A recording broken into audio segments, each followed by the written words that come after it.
natin. Ayun, no? Perfect, oh.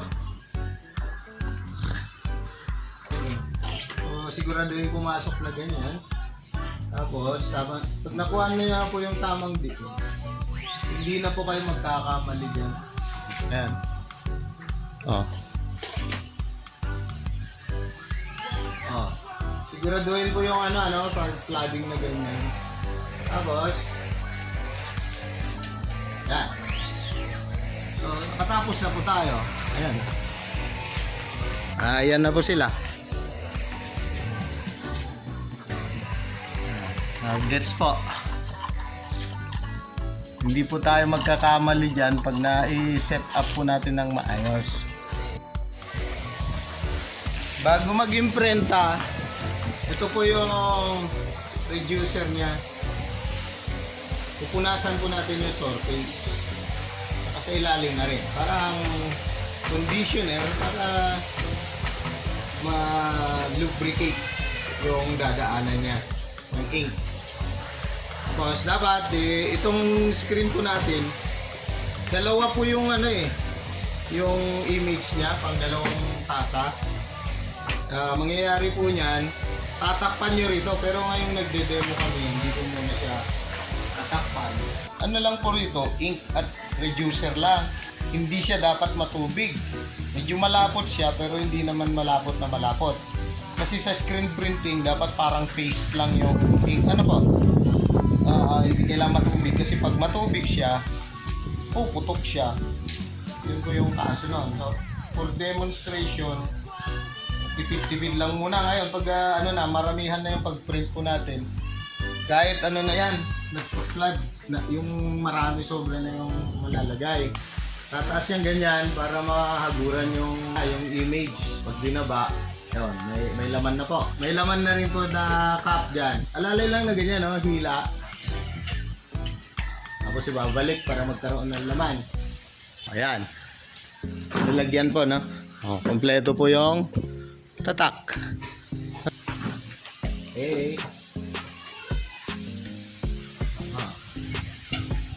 Ganyan.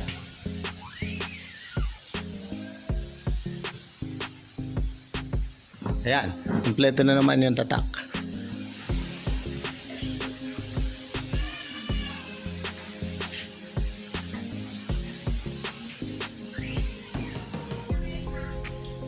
Ayan na. Kompleto na po lahat yung print.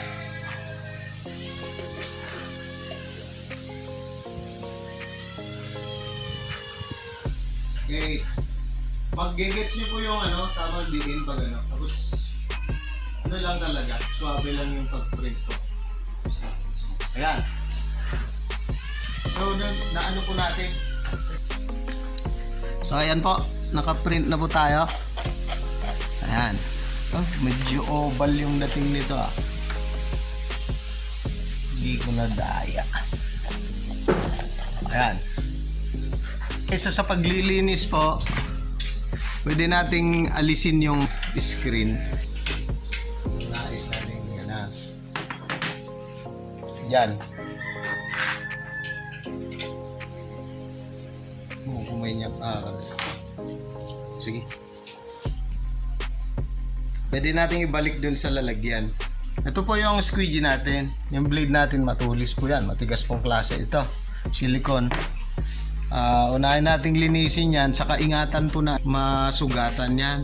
Kasi pag nagbungi, delikado. Medyo may kamahalan po yan. Yung klase nitong squeegee na to. Kumbaga special to. Ibang-iba yan dun sa panggamit para sa mga t-shirt lang. Kung yung mga simpleng water-based na printing lang, ibang klase ito. Paalisin muna yung mga ink. Pwede ring alisin po yung buong clamp. Yung sa pagpalit po ng molde natin. Ayan po, no? Madali lang. Ibang klase po yung pagkagawa nitong sa atin. Mas nagagawa namin ng shape yung maraming klase.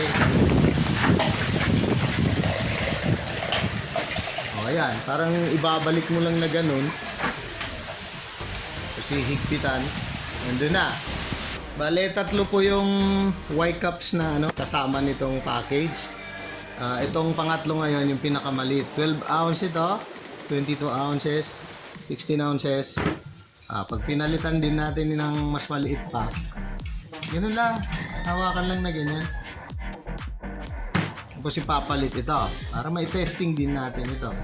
Okay, ang pinang-testing namin yung ano dito, ano po, yung 16 ounces.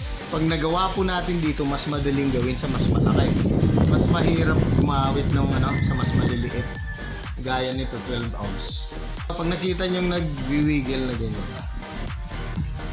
hindi pa naipasok ng gusto kasi yan. So, sihigpitan natin dito, ano po.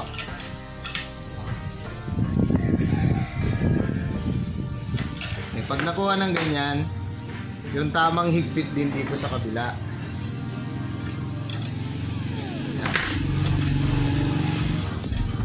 Ang technique po niya, hanapin natin yung pinakamataas niyang tingin sa taas. Ayan, tapos kunting hilot lang. Kunti lang, parang sa machine shop yung kinakalibrate. Kunting hilot lang na gano'n. Ayan, ayos na yung ikot niya. Ganyan po. Tapos yung mga cups natin, maliliit. Cute siya. Okay? Tapos mag-print din tayo ngayon.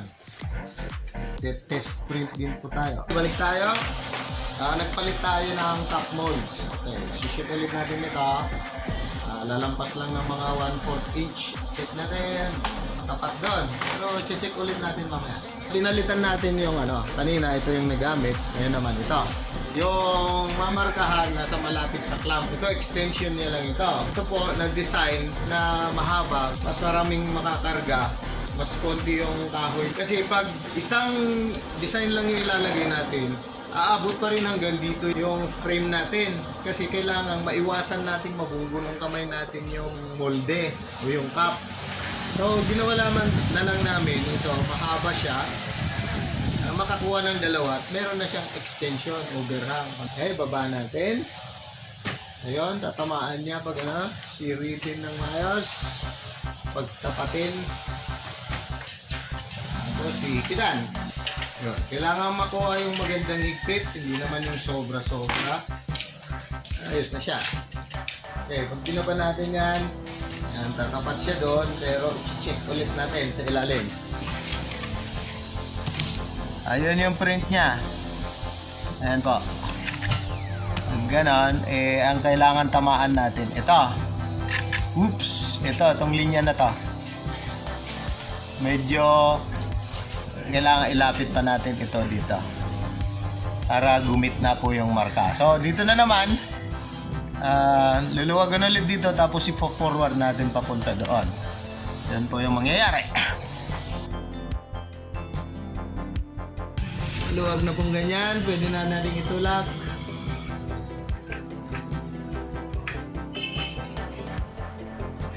Ayan, na-forward natin kanina.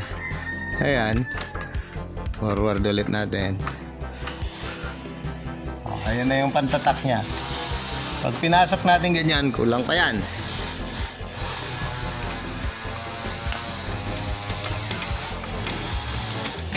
Aha. Ayun, tumapat na po dun sa ano.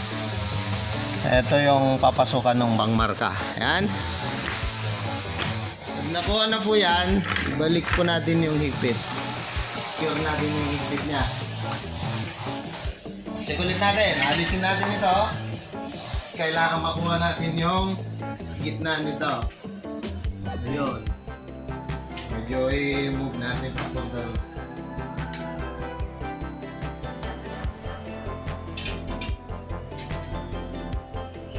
Dahan-dahanin lang na ano, parang hihilaan niya. Nakuha na po yung gitna. Kailangan maganda yung pagkalapat po dyan. Tapos, hihigpitan dito. Pupulsoan na ano, hindi siya pumalagwa. Yan. Bababa natin to. Ilagay itong sa likod. Yan po yung partes niya, no? Yan, hihigpitan dyan para hihilain niya pababa. Lapit niya, parang ganito lang.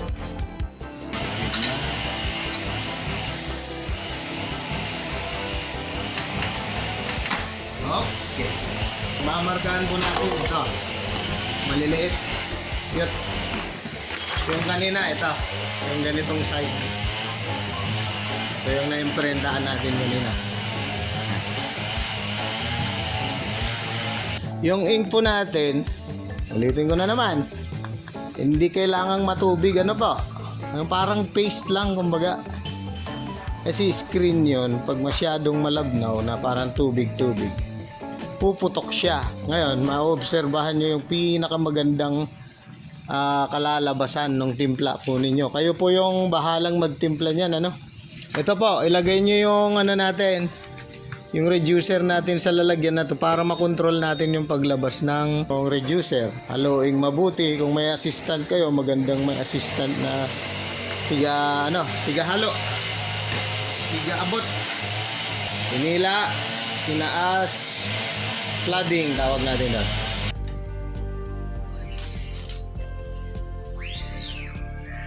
Tingnan natin. Yun, no? Perfect, oh. Kukunin lang po yung tamang diin, ano? Siguraduhin pumasok na ganyan. Tapos, pag nakuha niyo na po yung tamang diin, hindi na po kayo magkakamali dyan. Ayan. Oh, ito mas maliit na ano po to. Mas maliit na cups, mas mahirap. Pag na-gets nyo na po, yung tamang diin, pag nakuha nyo yung consistency, wala na po kayong problema. Oh, siguraduhin po yung pag flooding na ganyan. Tapos,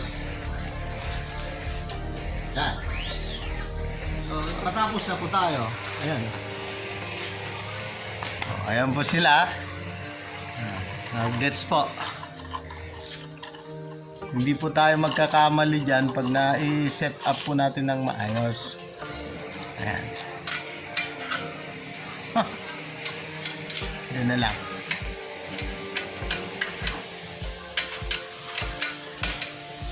Ayan. At saka ayan po.